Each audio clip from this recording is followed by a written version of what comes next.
Doctor Yunus যেদিন লন্ডনে ছুটে গিয়েছিলেন তারেক রহমানের কাছে, সেদিনই বাংলাদেশের নির্বাচনের ফলাফল চূড়ান্ত হয়েছে।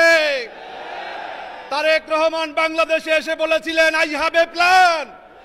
তার প্ল্যান ছিল ইঞ্জিনিয়ারিং এর মাধ্যমে ক্ষমতায় যাওয়া। আমরা বলতে চাই, অনেক বেশি আসন পেয়েছেন, অনেক বড় জয় হয়েছে মনে করছেন, কিন্তু বড় মনের পরিচয় দিতে হবে। যদি বড় মনের পরিচয় দিতে না পারেন, আজকেই কিন্তু সূচনা হয়েছে। নির্বাচনের আগে বিভিন্ন এলাকাতে হুমকি ধমকি দিয়েছেন, ভোটের দিনে জনগণকে ভোট কেন্দ্রের কাছে যেতে দেন নাই, আমাদের এজেন্টদেরকে ভিতরে থাকতে দেন নাই, ফলাফল বিকৃত করেছেন। এভাবে করে কিন্তু ক্ষমতায় টিকতে পারবেন না। 2014 সালে হয়েছিল বিনা ভোট, 2018 সালে হয়েছিল রাতের ভোট, 2024 সালে আমরা দেখেছিলাম দামি ভোট। শেখ হাসিনার পতনের পর ভেবেছিলাম 2026 সালে হবে আসল ভোট, কিন্তু 2026 সালে হয়েছে ম্যানেজ ভোট। লন্ডন থেকে ওই মুফতি সাহেব এসে জনগণের সমর্থন আদায় করতে না পেরে প্রশাসনকে ম্যানেজ করে, টিপটেককে ম্যানেজ করে, কমিশনকে ম্যানেজ করে, সরকারকে ম্যানেজ করে ম্যানেজ ভোট আয়োজন করেছে। ধানের শীষের বিরুদ্ধে মানুষ ভোট দিয়েছে। এবার নৌকারে যেভাবে ঘৃণা করেছে, এবার ধানের শীষে 1.5 বছরের মানুষ ওই ঘৃণা করেছে, করে আপনাদেরকে ভোট দিয়েছে। এই দেশের মানুষের দোষ দেওয়া লাভ নাই। আপনাদের ভোট দিয়েছে, আপনারা সেই ভোট গণনা করে সেই রেজাল্টটা আপনারা ঘরে আনতে পারেন, এটা আপনাদের ব্যর্থতা। তারপরেও মন্দের ভালো হইল, এই দেশের মানুষ ভালো আর মন্দের মাঝখানে যেই দেয়াল, সেটা তারা চিনতে শিখেছে। এবং আপনি জেনে থাকবেন যে জামায়াত ইসলাম হচ্ছে বাংলাদেশের, আমি মনে করি এই মুহূর্তে বিরাজমান সবচেয়ে শৃঙ্খলিত সুশৃঙ্খল একটা দল, যারা চেইন অফ কমান্ডের ভিত্তিতে চলে। তাদের দলীয় একটা কমান্ড আসলে একদম শুরু থেকে শেষ পর্যন্ত সবাই একই কমান্ড মেনে চলে। সো এই জায়গায় এখন পর্যন্ত তাদের সর্বোচ্চ সহযোগিতার মানসিকতা আমরা দেখেছি। বিরোধী দল ছায়া সংসদ করছে, এই বিষয়টি কিভাবে দেখছেন? বিরোধী দল ছায়া সংসদ করার এই সংস্কৃতি উন্নত বিশ্বে আছে, যদি তা করে সেটাকে স্বাগতম জানাই। বিএনপির এই বিজয়ের একটা গুরুত্বপূর্ণ রহস্য ফাঁস করে দিয়েছে এনসিপি, এবং এটা ট্রু, যার ফলে মনে হচ্ছে যে বিএনপির এই বিজয় টেকসই হবে না। দেখেন বিএনপি কিভাবে জিতেছে এবং টেকসই হবে না এর অর্থ কি সেটা আগে বলি, নইলে আবার ভুল বুঝতে পারেন। একটা কথা বারবার বলি যে জনগণ ভোট দিয়েছে। বাংলাদেশের ইতিহাসে অন্যতম সুষ্ঠু নির্বাচন হয়েছে, in spite of some result tampering engineering. 30 জায়গায় ভোট কারচুপি করে জামাতকে হারিয়ে দেওয়া হয়েছে। ওই কারচুপি ধরলো বাংলাদেশের ইতিহাসের অন্যতম শ্রেষ্ঠ নির্বাচন। উনি একাই নির্বাচন কইরা বহু ভোটে পাশ কইরা চলে আসছে।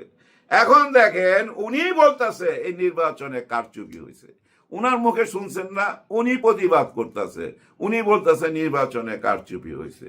উনি তো বিএনপিরই একজন ছিল, তাই না? উনি কি মিথ্যা কথা বলে? আমার বিচারে আমি আজ পর্যন্ত যতগুলা টক শো ওনাকে দেখছি, আমার মনে হয়, এটা আমার মনে হয়, আমি জানি না আপনারা আমার সাথে একমত হবেন কিনা, উনি প্রতিবাদী, উনি সত্যি কথাই বলে, হয়তো একটু এদিক সেদিক করে নিজের দলের পক্ষে, তা করুক, এটা সবারই অভ্যাস আছে ভাই, আমারও আছে। তারপরে উনি প্রচুর সত্যি কথা বলে এবং প্রতিবাদী নারী। সেই প্রতিবাদী কণ্ঠ যখন যাবে সংসদে, কি ভূমিকম্পটা যে ঘটাবে উনি, মনের মধ্যে অনেক ক্ষোভ তো ভাই। এই বিএনপির লোকজন যারা আজকে গুন্ডাই মাস্তানি করতেছে, এরাই কিন্তু ধান খেতে পাট খেতে গত 16 বছর ছিল।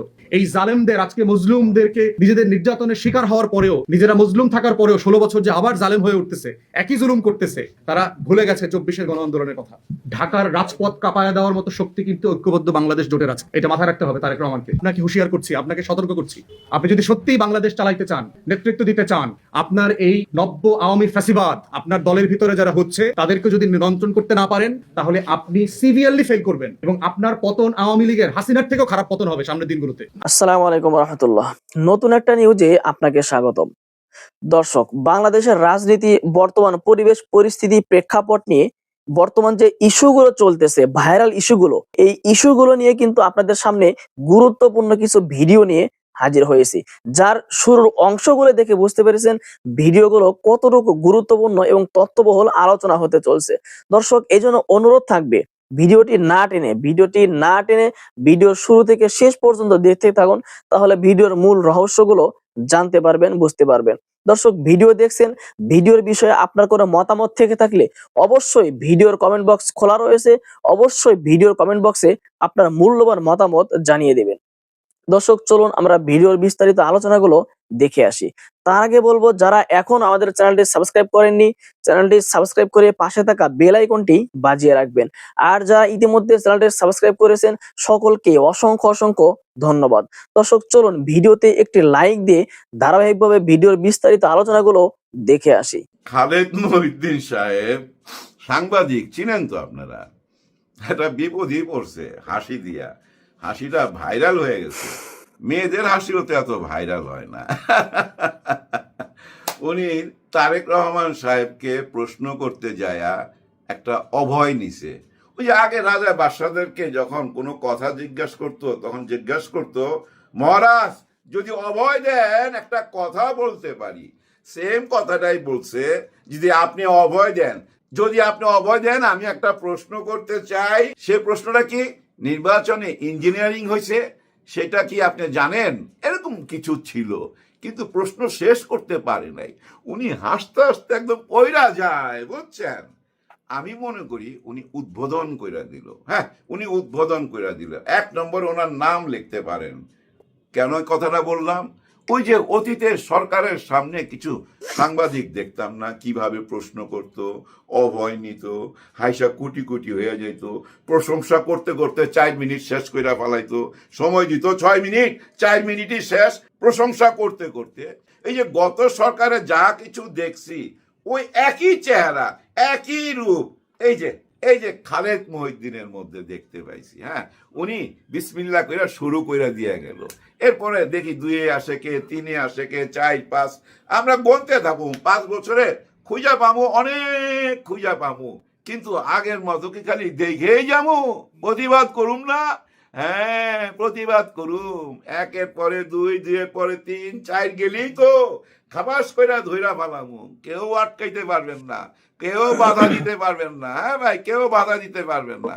চামচামি কইরা, দালালি কইরা, ওই যে তলে তলে বাগাবেন, শত শত কোটি টাকা বাগাবেন, আর সরকারের বদনাম করবেন। এমন সরকার বানাইতে চান?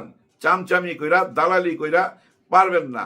আমার মনে হয় না তারেক রহমান সাহেব আপনাদেরকে সেই সুযোগটা দেবে না ভাই, দেবে না। কেন দেবে না পরে আলোচনা করা যাবে। বর্তমানে উনি কি দেখতে পাইতেছে না কি ঘটতেছে?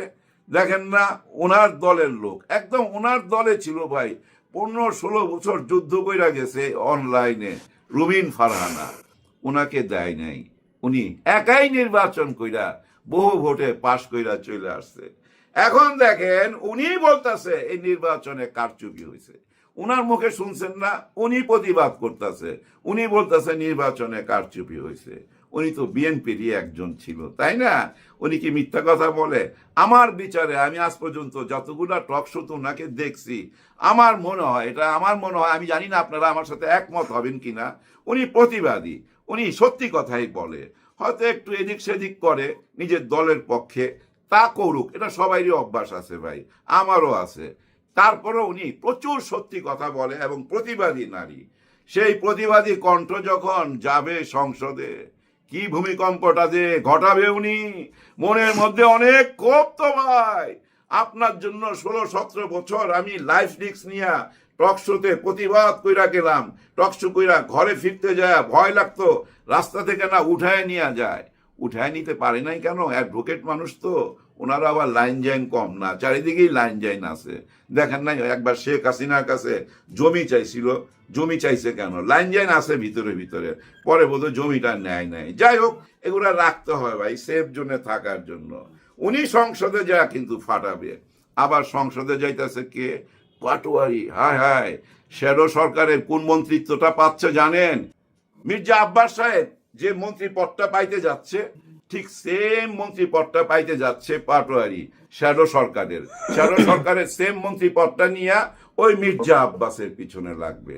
মির্জা আব্বাস কোনো ভুল পথে যায় কিনা, হায় হায়, সংসদে যায়ও মুক্তি নাই। হ্যাঁ, 8 আসনে উনার ঘরের সামনে যায়া যেভাবে ঢোল পিটায় পিটায় নাচছে, একই কাজ তো করবে এই সংসদে যায়া, তবে ভদ্রভাবে, মার্জিতভাবে। ওইখানে তার লাফালাফি করতে পারবে না। যাই হোক ভাইজান, দেখেন, আমি একজন ভাগ্যবান মানুষের কথা বলবো আজকে, ভিডিওটা বেশি বড় করব না। হ্যাঁ, উপরওয়ালা ওনার ভাগ্যটা এত সুন্দরভাবে লেখা রাখছে, যেটা আমরা বুঝতে পারি না। আমরা অনেক ট্রল করছি, তাচ্ছিল্য করছি, অনেক রকম কথা বলছি। কাকে নিয়ে? আমাদের মহামান্য রাষ্ট্রপতি শাহাবুদ্দিন ছুপ্পু সাহেবকে নিয়ে। কিন্তু ওনার ভাগ্যটা দেখেন, কত বড় ভাগ্য। উনি গত 3 বছরে 3টা সরকারে শপথ পড়াইতে যাচ্ছে। 3টা সরকার, 2টা অলরেডি পড়ায় ফেলছে, আরেকটা সামনে, আগামীকালই মনে হয়। প্রথমকে শেখ হাসিনা 2024-এর ওই দিনের ভোট রাতে যেটা হয়ে গেছিল, সেটা শপথ কিন্তু উনি পড়াইছে প্রধানমন্ত্রীকে। তারপরে কে? প্রধান উপদেষ্টা আমাদের ডক্টর ইউনূস স্যার, ওনাকেও কিন্তু এই ছুপ্পু সাহেব শপথ পড়াইছে। আবার দেখেন, আগামীকাল যেটা আমি শুনতেছি, উনি শপথ পড়াবে তারেক রহমান সাহেবকে। ভাগ্যটা কেমন চিন্তা করেন। নিশ্চয়ই কোন একটা ভালো কাজ তো জীবনে করছেই, না হলে এত বিপদ আপদের ভিতর দিয়া যায়া এই সম্মান পাওয়া, এটা তো একটা ইতিহাস, রেকর্ড থাকবে। এই রেকর্ড কেউ ভাঙতে পারবে না। 3 বছরে 3টা সরকারকে শপথ পড়াইছে। উনি কিন্তু আবার আমাদের সিনেমার সাথে একটু যোগাযোগ আছে উনার। কেমন জানেন?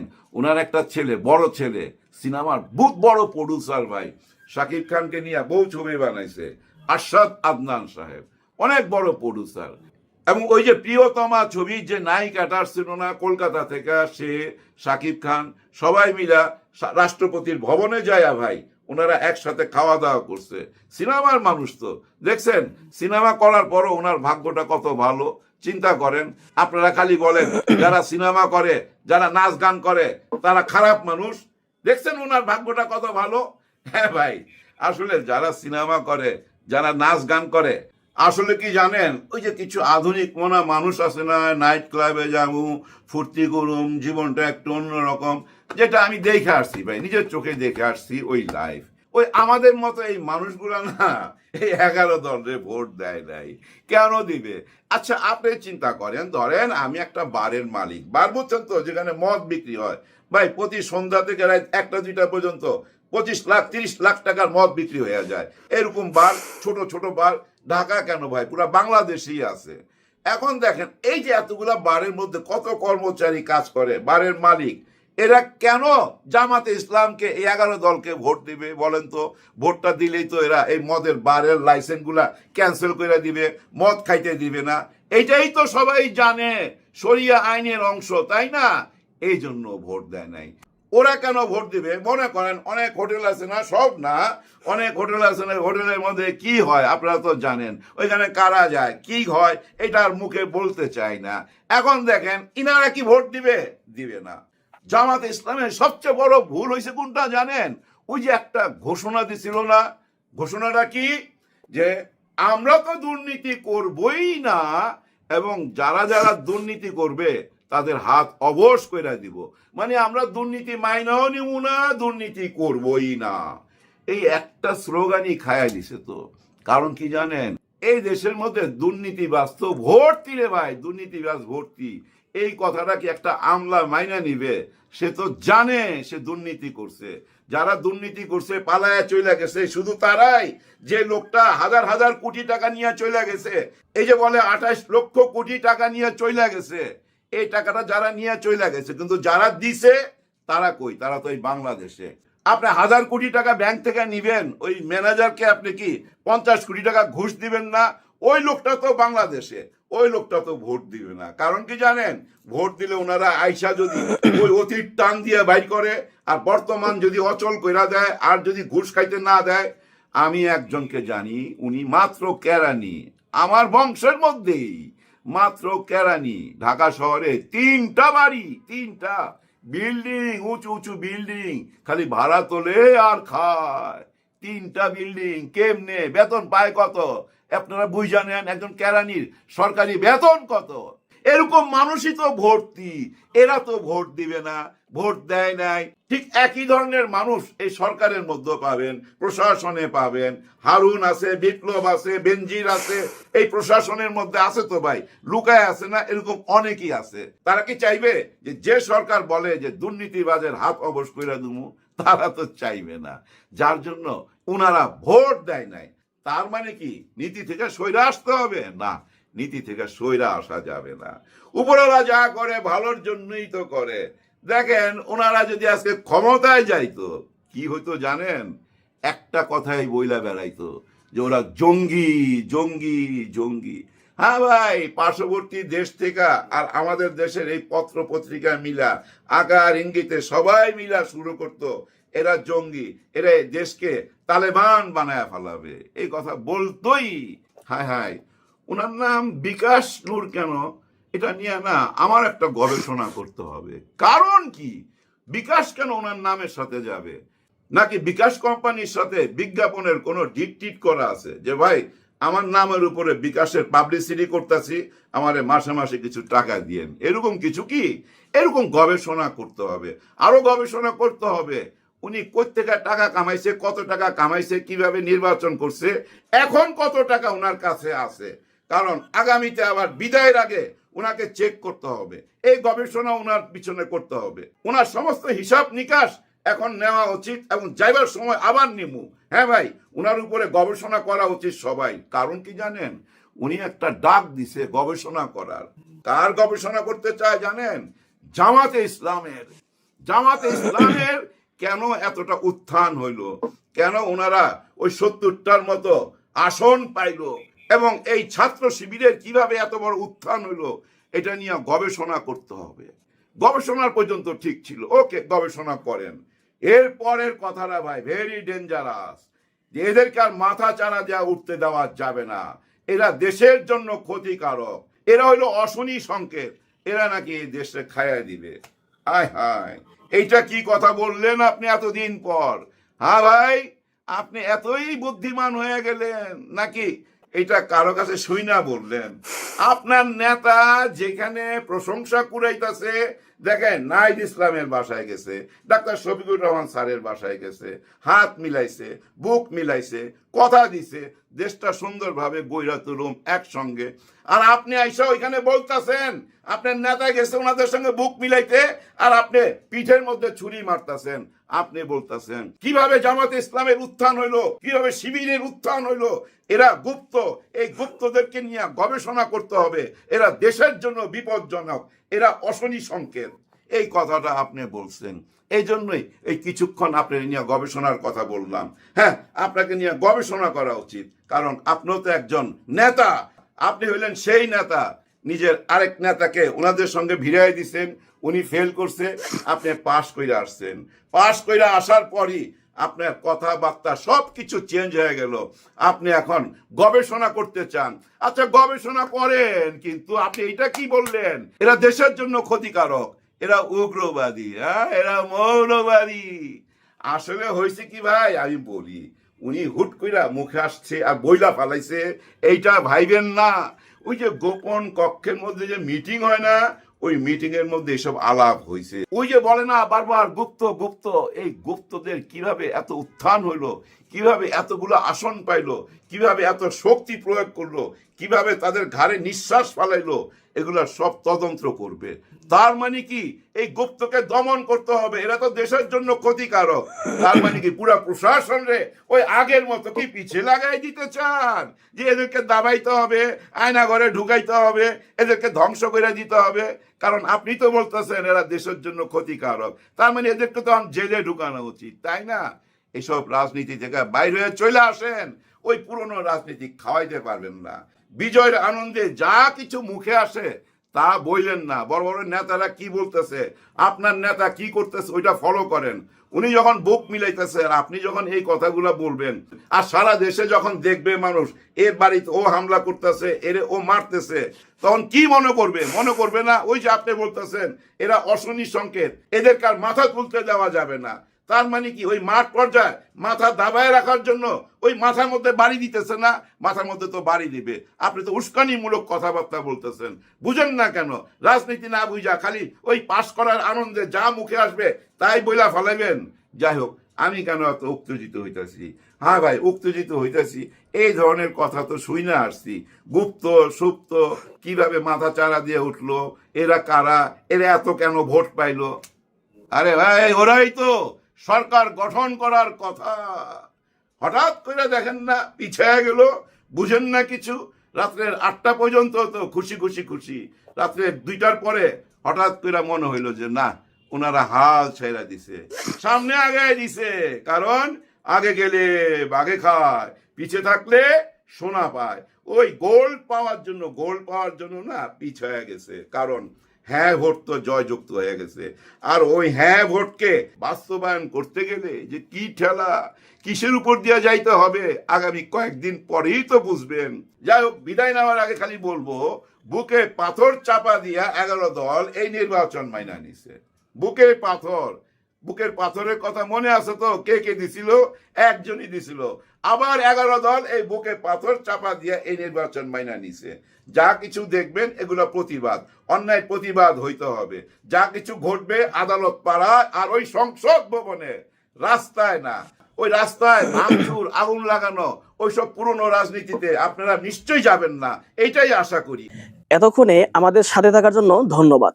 ভিডিওটি দেখেছেন, ভিডিওর বিষয়ে আপনার কোনো মতামত থেকে থাকলে অবশ্যই ভিডিওর নিচে কমেন্ট বক্সে আপনার মূল্যবান মতামত জানিয়ে যাবেন। আর যারা এখন আমার চ্যানেলটি সাবস্ক্রাইব করেননি, চ্যানেলটি সাবস্ক্রাইব করে পাশে থাকা বেল আইকনটি বাজিয়ে রাখবেন। দর্শক, সবাই ভালো থাকবেন, সুস্থ থাকবেন। আবারও দেখা হচ্ছে পরবর্তী কোনো ভিডিও নিয়ে।